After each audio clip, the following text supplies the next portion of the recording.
خطبہ موضوع ہے حقوق العباد کی اہمیت۔ خطبہ مسنونہ کے بعد سورۃ النساء کی ایک آیت کریمہ آپ کے روبرو تلاوت کی گئی۔ رب العالمین فرماتا ہے ان اللہ یأمرکم ان تؤدوا الامانات الی اہلہا، کہ یقیناً اللہ رب العالمین تم سب کو اس بات کا حکم دیتا ہے کہ اس کی امانت کو، اس کے حق کو اس کے حقداروں تک پہنچا دو۔ وَإِذَا حَكَمْتُمْ بَيْنَ النَّاسِ أَن تَحْكُمُوا بِالْعَدْلِ، اور جب کبھی لوگوں کے درمیان فیصلہ کرنے کی نوبت آ جائے تو انصاف کے تقاضوں کو مد نظر رکھتے ہوئے فیصلہ کرو۔ ان اللہ نعم ما یعظکم بہ،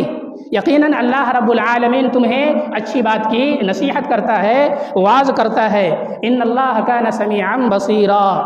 یقیناً اللہ رب العالمین جو تم کچھ کر رہے ہو یا کہہ رہے ہو، اللہ رب العالمین اسے دیکھ رہا ہے اور سن رہا ہے۔ اس آیت کا پس منظر یہ ہے کہ فتح مکہ کے موقع پر نبی اکرم صلی اللہ علیہ وسلم نے حضرت عثمان بن ابی طلحہ رضی اللہ عنہ کو بلایا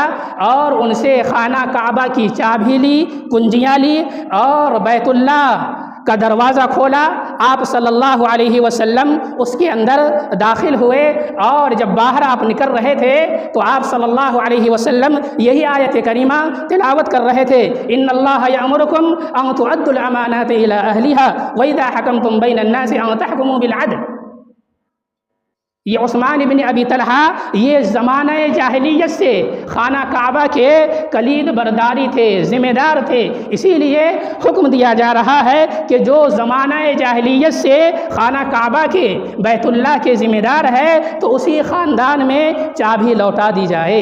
یہ آیت گرچہ حضرت عثمان بن ابی طلحہ رضی اللہ عنہ کے بارے میں نازل ہوئی، لیکن یہ آیت عام ہے، بالعموم معنی رکھتی ہے اور ہر ایک کو یہ آیت کریمہ حکم دے رہی ہے کہ اگر کسی کے پاس کسی کا حق کسی بھی شکل میں موجود ہو تو اسے اپنے پاس روکنا نہیں چاہیے، حقداروں کا حق پہنچا دینا چاہیے۔ یہ اللہ رب العالمین کا حکم اور آرڈر ہے۔ بنیادی طور پر ہماری زندگی میں دو حقوق ہوتے ہیں، ایک ہے حقوق اللہ، اللہ کے حق، اور دوسرے ہیں حقوق العباد یعنی بندوں کے حقوق۔ شریعت کی جتنی بھی تعلیمات ہیں آپ دیکھیں گے، غور کریں گے تو اس میں یا تو حقوق اللہ کے ادائیگی کی تلقین ہے یا پھر حقوق العباد کے ادائیگی کی تلقین ہے، اور یہ اسلام کا نچوڑ اور اسلام کا خلاصہ ہے، لب لباب ہے۔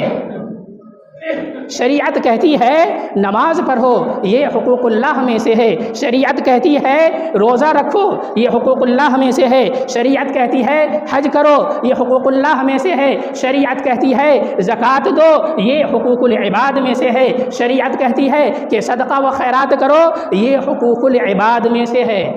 الغرض شریعت کی جتنی بھی تعلیمات ہیں ان میں یا تو حقوق اللہ کے ادائیگی کی تلقین ہے یا پھر حقوق العباد کی ادائیگی کی تلقین ہے۔ حضرات، اخروی انجام کے اعتبار سے حقوق العباد کا معاملہ بڑا ہی سخت ہے،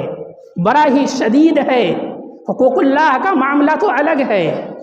اللہ غفور الرحیم ہے، اللہ بڑا بخشنے والا ہے، درگزر کرنے والا ہے۔ آپ نماز نہیں پڑھتے ہیں وہ الگ مسئلہ ہے، وہ اللہ جانے اور آپ جانے۔ بروز قیامت بہت سارے خطا کار، بڑے بڑے گنہگار، سیاہ کار رب العالمین کے سامنے بخشے جائیں گے، لیکن جہاں تک حقوق العباد کا معاملہ ہے تو جب تک ظالم کو مظلوم معاف نہ کر دے تو اللہ رب العالمین بھی اسے بروز قیامت معاف نہیں کرے گا۔ انسانوں کے پاس معاف کرنے کا حوصلہ بہت ہی کم ہوتا ہے۔ انسان ایک دوسرے کو معاف کرنا نہیں جانتے ہیں، لہٰذا حقوق العباد کا جو مسئلہ ہے وہ قیامت کے دن بڑا ہی ڈینجر اور بڑا ہی خطرناک ہے۔ جب تک بندہ اس بندے کو معاف نہ کر دے تو اللہ رب العالمین بھی اسے معاف نہیں کرے گا، درگزر نہیں کرے گا۔ بنیادی طور پر دیکھا جائے تو حق تلفی کا معاملہ 3 چیزوں سے ہوتا ہے۔ ایک یہ کہ انسان کی جان لی جاتی ہے، اس کے اوپر ناحق قاتلانہ حملہ کیا جاتا ہے، یا پھر اس کے مال و زر کو لوٹا جاتا ہے، اور تیسری چیز یہ ہے کہ اس کی عزت و آبرو کو تار کیا جاتا ہے۔ یہ 3 چیزیں ہیں بنیادی طور پر کہ جب بھی کوئی کسی کا حق تلفی کرتا ہے یا کسی پر ظلم و زیادتی کرتا ہے یا کسی کا حق مارتا ہے تو انہی تینوں چیزوں کو لے کر یہ چیزیں وہ کرتے رہتے ہیں۔ نبی اکرم صلی اللہ علیہ وسلم نے حجۃ الوداع کے موقع پر ارشاد فرمایا تھا، الا ان دماءکم واموالکم واعراضکم حرام علیکم کحرمت یومکم ھذا فی شہرکم ھذا فی بلدکم ھذا، کہ لوگو تمہاری جانیں اسی طرح محترم ہیں، تمہارے مال اسی طرح محترم اور عزیز ہیں، اور تمہاری عزت و آبرو اسی طرح محترم ہے جیسے کہ یہ مہینہ محترم ہے، یہ شہر محترم ہے، اور یہ دن محترم ہے، یہ مقام محترم ہے۔ تو حاضرین جمعہ، معلوم یہ ہوا کہ حقوق العباد کا معاملہ بڑا ہی ڈینجر اور خطرناک ہے۔ جب تک انسان ایک دوسرے انسان کو معاف نہ کر دے تو اللہ رب العالمین بھی اسے معاف نہیں کرے گا۔ حقوق العباد کی فہرست اگر دیکھی جائے تو بہت طویل ہے، بہت لمبی ہے۔ والدین پر اولاد کے حقوق، اولاد پر والدین کے حقوق، شوہر پر بیوی کے حقوق، بیوی پر شوہر کے حقوق، بھائی پر بہنوں کے حقوق اور بہنوں کے بھائیوں پر حقوق، رشتہ دار کے رشتہ داروں پر حقوق اور پڑوس کے پڑوسی پر حقوق۔ ایک انسان کے دوسرے انسان پر بہت سارے حقوق ہوتے ہیں۔ انسان حقوق العباد کی بہت لمبی فہرست ہے۔ اور ایک شہید جو اللہ رب العالمین کی راہ میں لڑتا ہے، خون بہاتا ہے، اپنی جان کا نذرانہ پیش کرتا ہے، اعلی کلمت اللہ کی خاطر وہ جہاد کرتا ہے، قتل و قتال کرتا ہے، جنگ و جدال کرتا ہے۔ نبی اکرم صلی اللہ علیہ وسلم نے ارشاد فرمایا، یغفر للشہید کل ذنب الا الدین، کہ شہید کا سارے گناہ معاف کر دیے جائیں گے سوائے قرض کے۔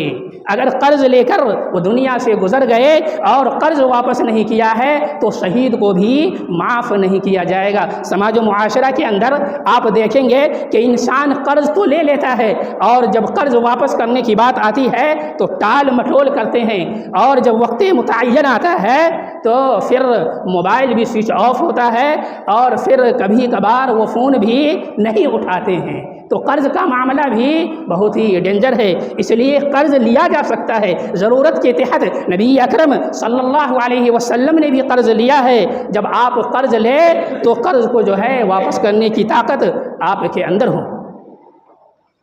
اسی طرح آپ صلی اللہ علیہ وسلم نے صحابہ کرام رضوان اللہ علیہم اجمعین سے فرمایا، اتدرون ما المفلس، اے صحابہ کرام رضوان اللہ علیہ مجمعین، کیا تم جانتے ہو کہ مفلس کسے کہتے ہیں؟ محتاج اور غریب اور قلاش آدمی کسے کہا جاتا ہے؟ صحابہ کرام رضوان اللہ علیہ مجمعین نے عام معنی مفہوم کو سامنے رکھتے ہوئے کہا، قالوا المفلس فینا من لا درہم لہ ولا متاع، کہ ہم میں سے مفلس، قلاش اور محتاج غریب آدمی وہ ہے جس کے پاس دینار و درہم نہیں ہے، جس کے پاس روپیہ پیسہ نہیں ہے، اور زندگی گزارنے کے لیے ساز و سامان نہیں ہے۔ نبی اکرم صلی اللہ علیہ وسلم نے ارشاد فرمایا کہ ان المفلس من امتی یاتی یوم القیامت بصلاۃ وصیام وزکاۃ، فرمایا کہ میری امت میں سے مفلس وہ شخص ہوگا، محتاج، غریب اور قلاش وہ ہوگا کہ قیامت کے دن اس حال میں آئے گا کہ وہ نمازی ہوگا، روزے دار ہوگا، صدقہ و خیرات کیا ہوگا، لیکن حال یہ ہوگا وَيَأْتِي قَدْ شَتَمَ هَذَا، وَيَأْتِي قَدْ شَتَمَ هَذَا، حال یہ ہوگا کہ کسی کو گالیاں دی ہوگی، وَقَذَفَ هَذَا، کسی پر الزام لگایا ہوگا، وَأَكَلَ مَالَ هَذَا، کسی کا ناحق مال کھایا ہوگا، وَسَفَكَ دَمَ هَذَا، اور کسی کا ناحق خون بہایا ہوگا، وَضَرَبَ هَذَا، اور کسی کو مارا بھی ہوگا، اپنی طاقت کا غلط استعمال کر کے ایک دوسرے کے اوپر اس نے دنیاوی زندگی کے اندر ظلم و زیادتی کی ہوگی۔ نبی اکرم صلی اللہ علیہ وسلم نے ارشاد فرمایا بروز قیامت عدل کی کرسی ہوگی، رب العالمین فیصلہ کرے گا، حقدار آئیں گے، سب حقدار کھڑے ہوں گے، اور اس کی جو اچھائیاں ہوگی، جو نیکیاں ہوگی، جو حسنات ہوگی، اسے لے لیا جائے گا اور ان مظلوم کو دے دیا جائے گا جو اس نے دنیا کے اندر کسی پر ظلم و زیادتی کی ہوگی۔ اب نیکیاں ختم ہو گئی، نیکیاں بٹ گئی، حسنات ختم ہو گئے، اور اس کے باوجود بھی مظلوم ابھی باقی ہے۔ نبی اکرم صلی اللہ علیہ وسلم نے ارشاد فرمایا اخذ من خطاياهم، ان کے گناہ یعنی مظلوم کے گناہ اس نمازی، اس حاجی اور اس روزے دار پر لاد دی جائے گی، اور اتنا ہی نہیں، فرمایا ثم طرحت فی النار، اور پھر اسے حکم دیا جائے گا کہ منہ کے بل جہنم رسید کر دیا جائے۔ تو آپ نمازی ضرور ہیں، آپ روزہ ضرور رکھتے ہیں، لیکن اگر آپ کا معاملات صحیح نہیں ہے، لین دین صحیح نہیں ہے، تو قیامت کے دن معاملہ بڑا ہی ڈینجر ہوگا۔ رب العالمین بخشے گا نہیں جب تک کہ جس پر ظلم کیا گیا ہے جب تک کہ وہ انسان معاف نہ کر دے۔ تو قیامت کے دن اس امت کا مفلس اور قلاش وہ ہوگا، کیونکہ اس کے پاس جتنی بھی نیکیاں ہوگی، جتنے بھی حسنات ہوں گے، سارے کے سارے ختم ہو گئے ہوں گے، اس لیے وہ قلاش اور فقیر ہو جائے گا، محتاج ہو جائے گا، اور وہ جو ہے جنت میں نہیں جا سکتا۔ اس لیے ضرورت اس بات کی ہے کہ انسان اپنا جائزہ لے، اپنے آپ کا محاسبہ کرے، اور دیکھے کہ کبھی بھی زندگی میں کسی کا حق تو نہیں مارا ہے، کسی پر ظلم و زیادتی نہیں کی ہے، یہ سوچنا ہوگا اور غور و فکر کرنا ہوگا۔ اور حضرات، دنیا سے جانے سے پہلے اپنے آپ کا انسان محاسبہ کرے، اپنے آپ کا جائزہ لے۔ سانسوں کا سفر ختم ہونے سے پہلے انسان 100 بار سوچے، اپنے آپ میں غور و فکر کرے کہ اس نے آیا کسی پر ظلم و زیادتی کی ہے یا پھر کسی کا حق مارا ہے، کسی بھی شکل میں ہو، اگر اس نے حق مارا ہے تو یہ سانسوں کا سفر ختم ہونے سے پہلے، موت آنے سے پہلے اسے چاہیے کہ وہ جو ہے دنیاوی زندگی کے اندر معافی تلافی کرا لے، معافی مانگ لے، کیونکہ بروز قیامت جب تک کہ وہ بندہ معاف نہ کر دے رب العالمین بھی معاف نہیں کرے گا۔ کیوں؟ یہ حقوق العباد میں سے ہے، یہ بندوں کی حقوق ہے، اللہ رب العالمین معاف نہیں کرتا جب تک کہ بندے اسے معاف نہ کر دے۔ نبی اکرم صلی اللہ علیہ وسلم نے ارشاد فرمایا من کان لہ مظلمۃ لاخیہ فی عرضہ او شیء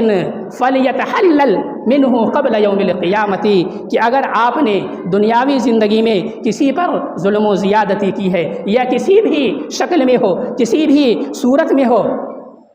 یعنی اس کی توہین کر کے یا اس کی بے عزتی کر کے، یا آپ نے اسے ذلیل و خوار کیا، کسی کے سامنے مذاق اڑایا اور اسے ذلیل و رسوا کیا، تو قبل اس کے کہ قیامت برپا ہو، حشر کا میدان ہو، آپ اس سے معافی مانگ لے اور وہ آپ کو معاف کر دے، تو یہ بہت بڑی بات ہے۔ اسی طرح ایک اور حدیث کے اندر پیارے نبی صلی اللہ علیہ وسلم نے ارشاد فرمایا، جس کے راوی حضرت ابو ہریرہ رضی اللہ عنہ فرماتے ہیں کہ آپ صلی اللہ علیہ وسلم نے ارشاد فرمایا کہ قیامت کے دن حشر کے میدان میں ایسا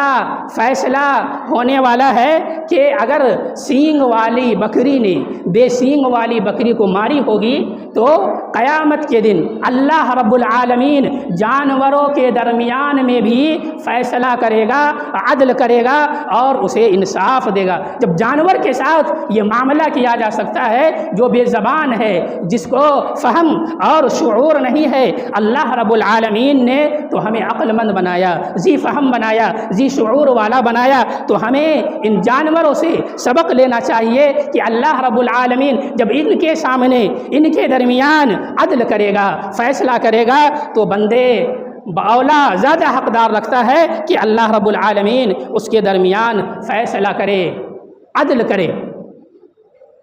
اسی طرح آپ صلی اللہ علیہ وسلم نے وہ حدیث بہت ہی معروف و مشہور ہے بنو اسرائیل کے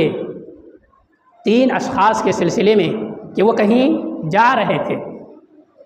اور بارش ہوئی، بارش ہونے کی وجہ سے وہ تینوں پھنس گئے، ایک چٹان کے اندر گئے اور پناہ لینے کے لیے وہ وہاں ٹھہرے۔ اچانک بارش ہوئی اور چٹان کا منہ جو ہے بند ہو گیا، اب وہ تینوں پھنس گئے۔ وہ تینوں جو ہے اللہ رب العالمین سے دعا کرتے ہیں، اپنے نیک اعمال صالحہ کو لے کر رب العالمین سے دعا کرتے ہیں۔ ان میں سے ایک شخص کہتا ہے کہ اے اللہ، میرے پاس ایک مزدور تھا، اس نے مزدوری کی اور مزدوری کرنے کے بعد جتنے بھی مزدور تھے سب تو اپنی اپنی مزدوری لے کر چلے گئے، لیکن ایک شخص تھا جس نے اپنی مزدوری نہیں لی اور اپنی مزدوری چھوڑ کر میرے پاس وہ چلا گیا۔ بہت عرصے کے بعد، طویل زمانے کے بعد وہ شخص آتا ہے اور مجھ سے مطالبہ کرتا ہے کہ میری مزدوری دو۔ اے اللہ، میں نے جو اس کی پونجی تھی، جو اس کا روپیہ پیسہ تھا وہ تھوڑا سا تھا، میں نے اسے کاروبار میں لگایا، بزنس میں لگایا، تجارت میں لگایا اور وہ پیسہ جو ہے بہت سارا ہو گیا جانور کی شکل میں۔ اور پھر وہ جو ہے وہ شخص آتا ہے اور کہتا ہے کہ میری مزدوری مجھے دو، اور پھر جو ہے کہتا ہے کہ یہ جو جانوروں کی ریوڑ نظر آ رہے ہیں یہ سارے تمہارے ہیں۔ وہ بندہ کہتا ہے کہ تم مجھ سے مذاق نہیں کرو، کیوں کہ میں نے تھوڑا سا مال چھوڑ کر گیا تھا اور یہ اتنا زیادہ کیسے ہو گیا؟ پھر وہ بندہ جو ہے اس کی توضیح کرتا ہے اور پھر وہ سارا مال لے کر چلا جاتا ہے۔ مومن جو ہے حق کا محافظ ہوتا ہے، تلاش کر کر کے اس کا حق جو ہے اس تک پہنچاتا ہے۔ یہ آدمی جو تھا مومن تھا، اچھا تھا، اخلاص والا تھا، اللہ رب العالمین سے دعا کیا کہ اے اللہ، اگر میں نے اس کا حق اس تک پہنچا دیا ہے تو اے اللہ اس چٹان کو ہٹا دے۔ اللہ رب العالمین نے اس کی دعا کو قبول کیا اور چٹان جو ہے ہٹ گئی اور وہ تینوں جو ہے باہر صحیح سلامت نکل آئے۔ ایک اور حدیث پیارے نبی صلی اللہ علیہ وسلم نے ارشاد فرمایا کہ جو شخص دنیاوی زندگی کے اندر اگر کسی کا حق مارتا ہے، کسی پر ظلم و زیادتی کرتا ہے، تو رب العالمین بروز قیامت اس سے لڑے گا، اس سے جھگڑے گا، اس سے جنگ و جدال کرے گا۔ حدیث قدسی ہے، نبی اکرم صلی اللہ علیہ وسلم نے ارشاد فرمایا ثلاثۃ انا خصمہم یوم القیامت، کہ 3 قسم کے لوگ ایسے ہیں کہ میں ان کے سلسلے میں میں لڑوں گا۔ ایک وہ آدمی ورجل استاجر اجیرا فاستوفى منه ولم يعطه اجرا، کہ آپ نے کسی کو مزدوری پہ رکھا، کام پورا دن کرایا، صبح سے شام تک اس نے کام کیا، پسینہ بہایا بیچارہ، اور جب شام ہوئی تو آپ نے اسے مزدوری نہیں دی، لات مار کر اسے بھگا دیا۔ نبی اکرم صلی اللہ علیہ وسلم ارشاد فرماتے ہیں کہ بروز قیامت اللہ رب العالمین ایسے غدار اور ایسے دھوکے باز سے لڑے گا جو کسی کی اجرت نہیں دیتا ہے، کام تو کرا لیتا ہے لیکن مزدوری اسے نہیں دیتا ہے۔ اللہ رب العالمین اس سے قیامت کے دن لڑے گا، جھگڑے گا۔ تو تقریر کا لب لباب اور خلاصہ کلام یہ ہے کہ انسان کے پاس اگر کسی بھی حق میں، کسی بھی حق کی شکل میں کسی کے پاس حق موجود ہے تو اسے حقداروں کو حق پہنچا دینا چاہیے۔ اسی طرح پیارے نبی صلی اللہ علیہ وسلم نے ارشاد فرمایا کہ تم میں سے 2 شخص میرے پاس زمین کا قضیہ لے کر آتا ہے اور دونوں کہتا ہے کہ یہ میری زمین ہے، یہ میری جائیداد ہے، اور وہ شخص جو ہے چرب زبانی کی وجہ سے بولنے میں ماہر ہے، وہ بات بنا لیتا ہے اور بات بنا کر وہ زمین جو ہے اپنا بنا لیتا ہے، حالانکہ وہ زمین جو ہے اس کی نہیں ہے، اس شخص کی ہے جو خاموش بیٹھا ہے، وہ بول نہیں سکتا ہے، وہ چرب زبانی نہیں کر سکتا ہے۔ نبی اکرم صلی اللہ علیہ وسلم نے ارشاد فرمایا کہ میں تو اس کی چرب زبانی کو دیکھ کر، میں اس کے بات کی وجہ سے جو وہ بات بنا لیتا ہے، میں اس کے حق میں فیصلہ کر دیتا ہوں، میں زمین اس کے حق میں دے دیتا ہوں۔ پیارے نبی صلی اللہ علیہ وسلم نے ارشاد فرمایا کہ جان لو، ذہن نشین کر لو کہ میں اسے جہنم کا ٹکڑا دے رہا ہوں، زمین نہیں بلکہ جہنم کا ٹکڑا دے رہا ہوں۔ کیوں؟ اس وجہ سے کہ وہ چرب زبان ہے، وہ بات بنا لیتا ہے، بات بنانے میں وہ ماہر ہے، اور بات بنانے کی وجہ سے اس نے زمین جو ہے اپنی کر لی ہے، لہٰذا میں اسے جہنم کا ٹکڑا کاٹ کر دے رہا ہوں۔ اہل علم نے لکھا ہے کہ فرض کیجئے، مان لیجئے کہ آپ نے کبھی کسی پر ظلم کیا ہے، زندگی کے اندر آپ نے کبھی کسی کا حق مارا ہے، کسی بھی شکل میں ہو، کسی بھی صورت میں ہو، آپ نے کسی کو مارا، کسی کو گالیاں دیا، یا کسی پر بہتان تراشی کی الزام لگایا بغیر تحقیق کے، اور پھر اچانک زندگی میں اللہ رب العالمین کی خشیت آ گئی، اللہ رب العالمین کا ڈر آ گیا، اللہ رب العالمین کا خوف آ گیا، اور رب العالمین کے سامنے روئے، گر گرائے، رب العالمین سے توبہ و استغفار کیا اور ندامت و شرمندگی کے آنسو بہائے۔ اہل علم کہتے ہیں کہ توبہ قبول تو ہو سکتی ہے، شرط یہ ہے کہ آپ نے جس کا دل دکھایا تھا، جس پر ظلم و زیادتی کی تھی، جس کا حق مارا تھا، پہلے آپ اس سے معافی مانگ لے، اسے راضی کر لے، تب جا کر آپ کی توبہ رب العالمین کی بارگاہ میں قابل قبول ہو سکتی ہے، ورنہ وہ توبہ، وہ استغفار رب العالمین کی بارگاہ میں قابل قبول نہیں ہو سکتی ہے، کیونکہ انسان دنیاوی زندگی کے اندر کسی پر ظلم کرتا ہے، کسی پر ظلم و زیادتی کرتا ہے، اور کسی کا حق مارتا ہے، اور بعد میں چل کر وہ توبہ استغفار کر لے تو وہ توبہ استغفار رب العالمین کی بارگاہ میں قابل قبول نہیں ہو سکتی۔ خلفائے اسلام جو خلفائے اربعہ کہلاتے ہیں، جو اسلام کے خلیفہ ہوتے ہیں، خلیفۃ المسلمین جنہیں کہا جاتا ہے، حضرت ابوبکر صدیق رضی اللہ عنہ، حضرت عمر بن خطاب رضی اللہ عنہ، اور اسی طرح حضرت عثمان بن عفان، حضرت علی بن ابی طالب رضی اللہ عنہ، ان کا جو پہلا جملہ ہوتا تھا، جو پہلا سنٹینس اور جملہ ہوتا تھا، وہ یہ ہوتا تھا القوی منکم الضعیف حتی آخذ منہ الحق، کہ تم میں سے جو طاقتور ہے، جو اپنے آپ کو ہٹلر سمجھتا ہے، جو اپنے آپ کو طاقتور اور قوی سمجھتا ہے، وہ میرے نزدیک ضعیف ہے، وہ میرے نزدیک کمزور ہے، یہاں تک کہ لوگوں کے حقوق جو ان کے پاس ہیں اسے لے کر نہ دلا دوں۔ حتی آخذ منہ الحق والضعیف منکم القوی، اور تم میں سے جو ضعیف ہے، جو اپنے آپ کو کمزور سمجھتا ہے اور طاقتور سے وہ جو ہے اپنا حق نہیں لے سکتا ہے، تو میں ان کے حقوق کو لے کر انہیں جو ہے نہ دلا دوں۔ یہ میری ذمہ داری ہے، یہ اہم ذمہ داریوں میں سے ایک ذمہ داری ہے کہ میں ان کے حقوق کو لے کر انہیں واپس کر دوں۔ شاعر کہتا ہے لمحوں نے خطا کی تھی، صدیوں نے سزا پائی۔ آپ 1 منٹ کے لیے، 5 منٹ کے لیے کسی کے اوپر ظلم و زیادتی کرتے ہیں، کسی کا حق مارتے ہیں، ناحق کسی کو قتل کرتے ہیں، اور پھر جو ہے زندگی بھر آپ کے اوپر پریشانیاں اور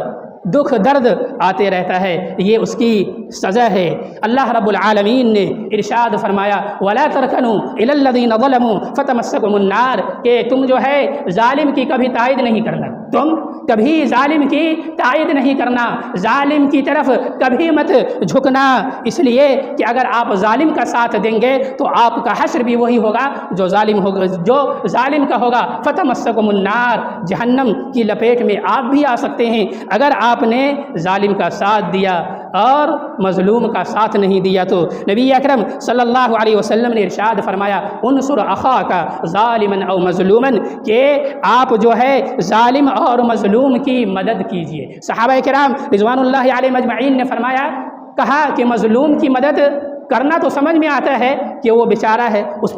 پر ظلم کیا گیا ہے، لیکن یہ ظالم کی مدد کیسے کی جائے؟ آپ صلی اللہ علیہ وسلم نے ارشاد فرمایا کہ ظلم سے اس کا ہاتھ روک لینا یہی اس کی مدد ہے۔ اگر سماج و معاشرہ کے اندر کوئی کسی پر ظلم کرتا ہے، کوئی کسی کا ناحق مارتا ہے، کسی کو ناحق قتل کرتا ہے، تو یہ ہماری اور آپ کی ذمہ داری ہے کہ آپ اس کے ہاتھ کو روک لے۔ یہی جو ہے ظالم کے مدد کرنے کے مترادف ہے۔ شاعر کہتا ہے کہ کسی کا سکون چھین لینے کا کفارہ، کسی کا سکون چھین لینے کا کفارہ عبادت کر کے ادا نہیں کیا جا سکتا۔ آپ جو ہے دنیاوی زندگی کے اندر کسی کا چین چھینتے ہیں، کسی کا سکون اور اطمینان چھین لیتے ہیں، اس کی زندگی جو ہے تباہ برباد ہو جاتی ہے، اور آپ یہ چاہ رہے ہیں کہ میں عبادت کر کے رب العالمین کو راضی کر لوں گا، رب العالمین کو خوش کر لوں گا، تو یہ ناممکن ہے۔ عبادت کر کے جو ہے کسی کا سکون چھین کر عبادت کر کے اس کا کفارہ ادا نہیں کیا جا سکتا۔ اور حقوق اللہ جو اللہ رب العالمین کا حق ہے، یہ بندوں پر سب سے پہلا حق ہے۔ سب سے پہلا حق یہ ہے کہ انسان اللہ رب العالمین کے حق کو پہچانے، اللہ رب العالمین کے حق کی معرفت حاصل کرے۔ معاذ بن جبل رضی اللہ عنہ نبی اکرم صلی اللہ علیہ وسلم کے پیچھے سواری پر سوار تھے۔ آپ صلی اللہ علیہ وسلم نے فرمایا یا معاذ بن جبل رضی اللہ عنہ کہتے ہیں قلت یا رسول اللہ لبیک وسعدیک، اے اللہ کے رسول میں حاضر ہوں، فرمائیے کیا کہنا چاہتے ہیں؟ ثم سار ساعۃ، پھر آپ صلی اللہ علیہ وسلم تھوڑی دیر آگے بڑھے، تھوڑی دیر چلے، پھر آپ صلی اللہ علیہ وسلم نے فرمایا یا معاذ، اے معاذ بن جبل، وہ کہتے ہیں کہ یا رسول اللہ لبیک وسعدیک، اے اللہ کے رسول میں حاضر ہوں، آپ فرمائیے کیا کہنا چاہتے ہیں؟ ثم سار ساعۃ، پھر آپ صلی اللہ علیہ وسلم تھوڑی دیر چلتے ہیں اور پھر کہتے ہیں کہ یا معاذ، کہتے ہیں کہ قلت یا رسول اللہ لبیک وسعدیک، اے اللہ کے رسول میں حاضر ہوں، پھر آپ صلی اللہ علیہ وسلم تھوڑی دیر چلتے ہیں اور کہتے ہیں هل تدری ما حق اللہ علی عبادہ، اے معاذ بن جبل کیا تم جانتے ہو کہ بندوں پر اللہ کا حق کیا ہے؟ معاذ بن جبل رضی اللہ عنہ کہتے ہیں قلت اللہ ورسولہ اعلم، کہ اللہ اور اس کے رسول ہی زیادہ بہتر جانتے ہیں، کیونکہ اللہ کے رسول موجود تھے، اسی لیے کہا جاتا تھا کہ اللہ ورسولہ اعلم، کہ اللہ اور اس کے رسول زیادہ بہتر جانتے ہیں۔ لیکن آج فی زماننا اگر آپ کو کوئی مسئلہ معلوم نہیں ہے تو آپ صرف یہ کہہ سکتے ہیں اللہ عالم، صرف اور صرف اللہ جانتا ہے۔ تو بہرحال نبی اکرم صلی اللہ علیہ وسلم نے ارشاد فرمایا هل تدری ما حق اللہ علی عبادہ، کیا تم یہ جانتے ہو کہ بندوں پر اللہ کا حق کیا ہے؟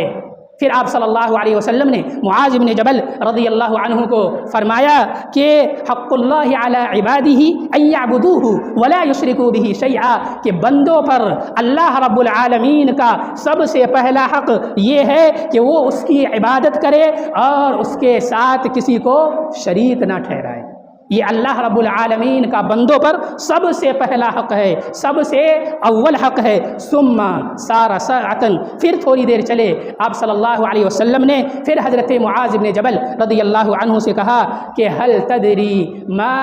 حق اللہ علی عباد، کیا تم یہ جانتے ہو کہ اللہ پر بندوں کا حق کیا ہے؟ اذا فعلوہ، جب وہ ایسا کرنے لگے، عبادت کرے اور اللہ رب العالمین کے ساتھ کسی کو شریک نہ ٹھہرائے تو کیا ہو سکتا ہے؟ پھر حضرت معاذ بن جبل رضی اللہ عنہ نے کہا قلت اللہ ورسولہ عالم، اللہ اور اس کے رسول ہی زیادہ بہتر جانتے ہیں۔ آپ صلی اللہ علیہ وسلم نے ارشاد فرمایا کہ اگر بندہ اللہ رب العالمین کی عبادت کرنے لگ جائیں اور اس کے ساتھ کسی کو شریک نہ ٹھہرائے تو اللہ یعذبہم، اللہ رب العالمین اسے عذاب میں گرفتار نہ کرے۔ اور یہ چیزیں اللہ رب العالمین نے اپنے اوپر یہ واجب کر لیا ہے کہ اگر بندہ اس کے ساتھ کسی کو شریک نہیں ٹھہراتا ہے تو اللہ رب العالمین اسے عذاب میں مبتلا نہیں